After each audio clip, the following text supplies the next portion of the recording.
Le titre, ça va être « Il a trop bu ». En avant du pare-pare, j'essaie de trouver c'est où, je sais pas exactement, je rentre. Je donne mon shot à Vinny et je schneide. Salut! Hello. Je peux-tu avoir 2 shots de Jameson, s'il te plaît? Cheers! Cheers! Merci d'avoir écouté le vlog d'aujourd'hui. Drop un like, c'est comme ça que je vois si vous appréciez le travail ou pas.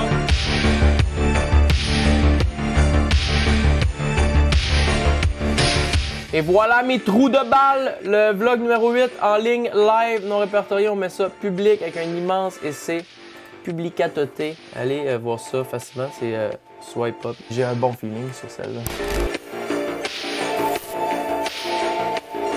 En 2 minutes, j'ai 15 commentaires, 200 visionnements, puis 60 likes. Merci la gang!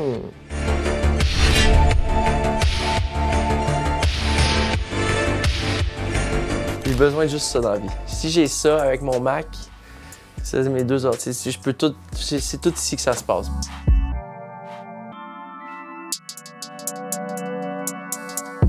C'est essentiellement une pratique, un hobby qu'avaient de nombreux internautes et puis qui se mettaient à discuter de quelque chose sur lequel ils étaient passionnés, ils commençaient à accumuler des compétences. Et en général, ils finissaient par avoir une audience particulière ou même voir une communauté de personnes qui interagissaient avec elles. Et donc ça, c'est les origines de ce type de mécanisme social qu'on voit en ligne avec des personnes qui produisent des contenus et puis qui sont suivies par beaucoup d'autres. Il y a eu pas mal d'affaires qui se sont passées avant YouTube. J'ai commencé à 12-13 ans en faisant de la musique. Puis je mets ton mic en particule. Je sais pas si tu réalises, pour moi les skills sont légalisés. Après ça, quand je suis arrivé à, je sais pas, 18-19 ans, je suis parti vivre à Québec où j'ai fait un cours de radio. Puis une fois que j'ai fini ça, j'étais pas encore vraiment, ben tu sais, je veux dire, j'étais pas ce que je suis aujourd'hui sur les réseaux sociaux, fait que j'ai pas été capable de me placer en radio à Québec ni à Montréal. Fait que je suis parti vivre au Nouveau-Brunswick pendant 1 an et demi pour animer la radio temps plein. Après 1 an et demi, je voulais me gonner dans le casse parce que c'était trop loin Fredericton. Fait que j'ai juste fait, OK, je m'en crisse, je m'en vais à Montréal, puis je vais juste... Je sais pas qu'est-ce qui va arriver. Puis après ça, ben, j'ai rencontré Lisande, avec qui je suis plus.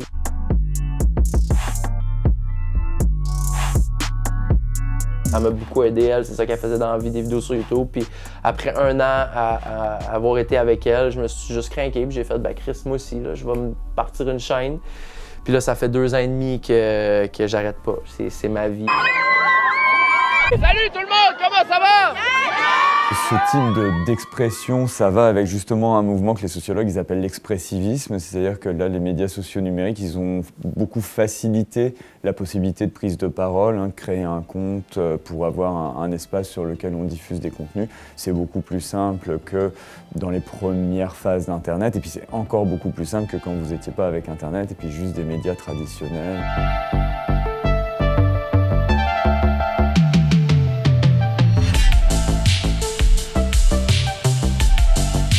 J'ai commencé à faire des vidéos sur YouTube à l'âge de 11 ans. Allô les filles, aujourd'hui je vous fais mes favoris du mois de mars. Alors j'ai mon Revlon Just Bitten Kissable. C'était pas quelque chose de trendy, c'était pas quelque chose que les gens vraiment connaissaient. Moi je tripais vraiment sur le maquillage. Puis dans mes amis, il n'y avait pas beaucoup de gens qui tripaient sur le maquillage. Fait que moi, comme le fait de me filmer, puis le fait que les gens comprenaient ça, ça m'apportait une satisfaction que je pouvais pas avoir dans la vraie vie. Puis avec les années après ça, j'ai continué, mais vraiment par pur divertissement. En plus de ça, ce petit blush-là, il sent aussi. Donc lui, il sent la pêche. Je pensais jamais que j'allais pouvoir faire de l'argent avec ça. Je savais même pas que c'était possible. De ma vie, j'ai jamais cuisiné ici en 1 an et demi. Je commande Uber Eats genre 2 fois par jour. Il n'y a aucune raison à ça, c'est juste que je suis lâche. Puis je peux me permettre de m'en foutre puis genre de commander. Je suis pas un adulte, mais c'est ça le problème. J'ai pas de boss, je fais qu'est-ce que je veux. En même temps, si je me botte pas le cul, il n'y a rien qui se passe. Il y a un peu de pression à un moment donné à sortir parce que c'est steady, là. Tu sais, tous les jeudis puis tous les dimanches, je sors une vidéo à 6 h. Abonne-toi aussi parce que ça fait tout le temps super plaisir. Et là, c'est le temps parce que je l'ai oublié la dernière fois. I'll see you Sunday because... It's 2 times a week! Fait que si j'ai pas filmé de contenu dans ma semaine, j'ai pas filmé des trucs nice, la vidéo sera pas nice. Ou il y aura pas de vidéo pantoute. Puis là, ben là, je me dis, Chris, il y a des gens qui attendent après cette vidéo-là, tu sais, fuck. Puis là, mais en général, ça va bien. Ça va bien. Je me motive, puis c'est le fun. C'est un travail. C'est un travail.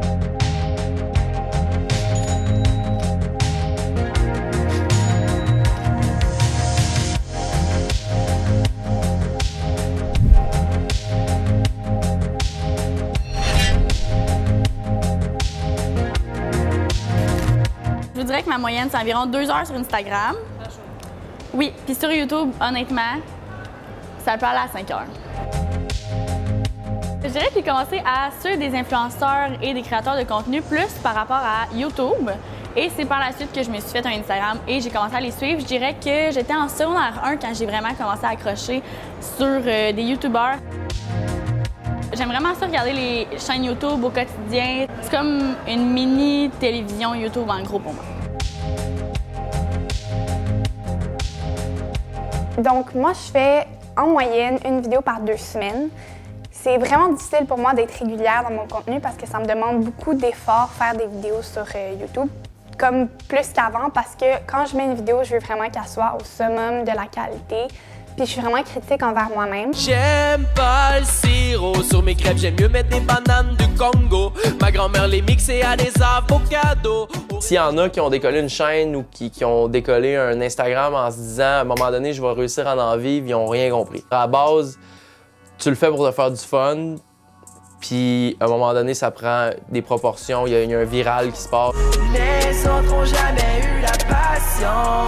Ils nous investissent, on change vers regardons-leur. Il y a de quoi qui se passe, puis ça prend des proportions que tu t'attendais pas. Puis là, ben, c'est là que les agences vont commencer à t'approcher, puis les compagnies, puis c'est là que tu fais comme, ben Chris, OK, je peux peut-être bien lâcher ma job au bar, puis me mettre à 100% là-dedans, puis c'est ce que je fais présentement. Comment je me suis fait repêcher, j'étais à peu près autour de 30 ou 40 000 personnes sur YouTube, puis je m'attendais vraiment à rien. Puis à un moment donné, le Slingshot, qui est propriétaire d'Attraction Média, eux autres m'ont contacté, puis ils m'ont dit on aimerait ça te rencontrer, on aimerait ça te proposer peut-être quelque chose, parce qu'on voit que t'as une belle pente montante, puis t'es constant, puis t'as l'air d'aimer beaucoup ce que tu fais. Ça fait 1 an et demi que je suis avec eux, puis ils gèrent ma vie, là. Ils me donnent des trucs qu'ils savent avec quoi je vais être à l'aise de travailler, des trucs qui sont proches de mes valeurs, fait que c'est vraiment sick. Il y a vraiment le besoin d'encadrer énormément, c'est plutôt les agences qui tournent autour de ça, et les annonceurs et les agences qui font de la mise en relation entre les influenceurs et les annonceurs. Mon agent m'appelle justement. J'ai-tu l'air important? Allô? Ah? Elle dit ça. Le premier ministre, ça va? Oui, ça va. Je suis en train de me faire filmer. On parle d'un gros contrat, quoi? Je sais pas, comme là c'est encore très exploratoire, donc avant toute chose, je voulais voir si ça pouvait être quelque chose qui pouvait t'intéresser. C'est sûr. Après, t'es comme, je le négocierai en conséquence. Je trouve ça vraiment cool, c'est un beau projet, vas-y, on va y aller de l'avant avec ça. Ok. Ça a tendance à se professionnaliser aujourd'hui, voire parfois pour les plus critiques, à dire qu'on a complètement éradiqué l'option initiale d'hobby et puis de construction sociale entre personnes passionnées par un sujet pour remplacer ça par une espèce de forme indirecte de publicité, tout ce qui est le plus basique. Yamilonka est là dans 2 minutes.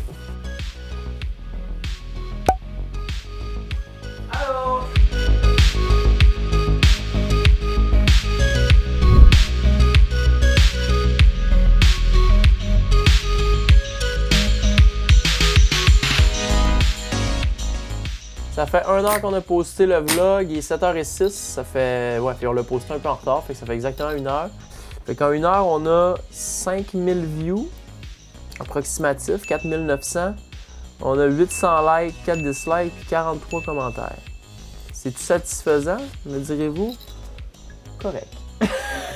Pour que ça soit un bon vlog, il faut qu'en de 1h59, ça soit écrit 10 000. Là, j'ai réussi.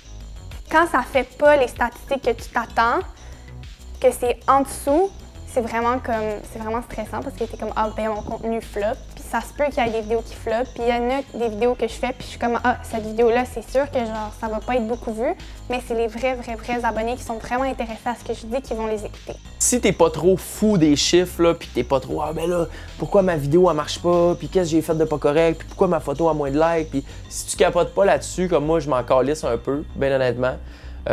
T'es supposé d'en retirer pas mal juste du positif. Je me dis le jour où les statistiques iront pas bien, comment je vais aller? Parce que là, en ce moment, mes statistiques vont bien. Mais tu sais, je pense qu'il faut juste faire la part des choses, puis comme... C'est ça. Ça se peut que ça floppe, mais des fois, ça se peut que comme tu t'attends pas à ça, puis ça explose ton contenu. Et voilà les dislikes. Et c'est parti, mon ami! 2 dislikes? 0. Hey, pas moi, j'en ai pas. Sans force. J'en ai pas. Pas vraiment. Je pense pas qu'il y ait personne qui va faire comme... C'est wax qui fait Jamesy, genre tu fais pas, tu sais comme ça. Ben y'en a qui doivent trouver ouais, mais juste filmé toute sa vie, oh. Ben oui, moi j'ai du fun en esti à filmer ma vie. Il y a tout un jugement face aux influenceurs que je dois porter au quotidien.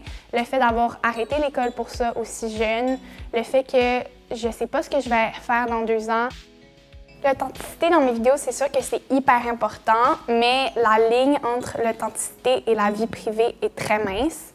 Fait que pendant longtemps, j'ai hésité à parler de des trucs comme mon orientation sexuelle. Je suis pansexuelle / queer. Parce que ça, j'étais comme, ah, est-ce que c'est comme dans ma vie privée ou c'est mon authenticité? Tu sais, comme après, qu'est-ce que tu veux que les gens sachent, puis à quel point tu veux que les gens connaissent ton intimité? Il y a un côté négatif, oui, au sens où, comme, bon, là, je vis une rupture, ça faisait 2 ans que je suis avec Lisande, puis là, ben, Chris, c'est genre... On a tellement été public pendant 2 ans et demi que là, ben, les gens, ils veulent tout savoir pourquoi on n'est plus ensemble, qu'est-ce qui se passe, c'est quoi, on se parle-tu encore, qu'est-ce qui se passe avec notre choc, là, c'est comme...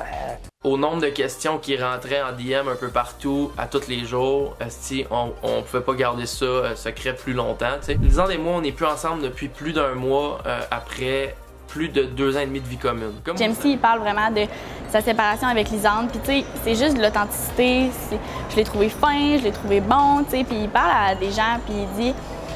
Tu sais, t'as le droit de te sortir d'une relation, puis je l'ai faite, puis je pensais que ça allait jamais arriver, mais comme ça peut être facile. Puis tu sais, des fois, il y a des gens qui s'accrochent justement à ces petites paroles-là de des personnes qui suivent quotidiennement, puis ça les aide juste à rendre ça plus facile. La force que ces influenceurs vont avoir, c'est que ça va sur leur expérience personnelle, leur franchise dans le fait qu'ils aient vécu et puis ressenti, apprécié, etc.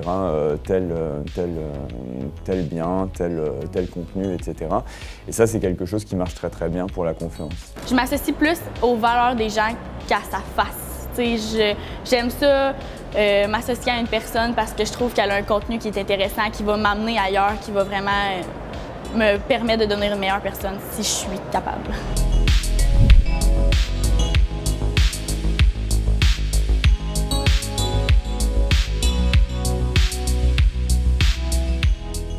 La clé du succès que je dis à tous les gens qui veulent commencer ou qui veulent, c'est de rester soi-même. Il me manque présentement 3 followers pour atteindre 10 000 sur YouTube. Moi, ce que j'aime beaucoup, c'est quand je vais rencontrer des gens dans la rue, quand je vais rencontrer du monde, whatever, au bar ou dans un show, peu importe, qui va venir me voir, qui vont venir me parler, puis qui vont être super contents de me voir, mais puis qu'à la fin de notre discussion, ils vont être comme, c'est fou parce que c'est la même chose. En grandissant, veux pas, tu changes. Puis moi, le fait que j'ai changé à travers les réseaux sociaux puis à travers les yeux des gens qui me suivent, des fois, ça a fait des questions de comme, OK, mais le mois passé était pas de même, puis là, il est de même, mais c'est tellement normal quand t'as 12 ans, 14 ans, 16 ans, 18 ans. J'ai remarqué que le plus je suis authentique, le plus ça fonctionne, fait que tant mieux. Le succès du terme en ce moment fait que tout le monde rêve de devenir influenceur, mais il faut bien se rappeler que c'est mettre la charrue avant les bœufs. Ceux qui sont connus, en général, ça s'est passé à l'envers. C'est-à-dire qu'ils étaient passionnés par quelque chose, ils ont fait des choses intéressantes, ils ne cherchaient pas à en faire une profession, puis ça tombe bien, ils peuvent en vivre maintenant, etc. Et tant mieux, mais il y a une authenticité de la démarche qu'on perd un peu quand on se dit bah tiens, mon projet c'est d'être influenceur. Et puis, sur quoi je vais pouvoir influencer les autres, etc. Je m'appelle Jean-Michel Gagné, j'ai 26 ans, je viens de Saguenay et à 24 ans, j'ai réalisé mon plus grand rêve, devenir un vlogueur sur YouTube.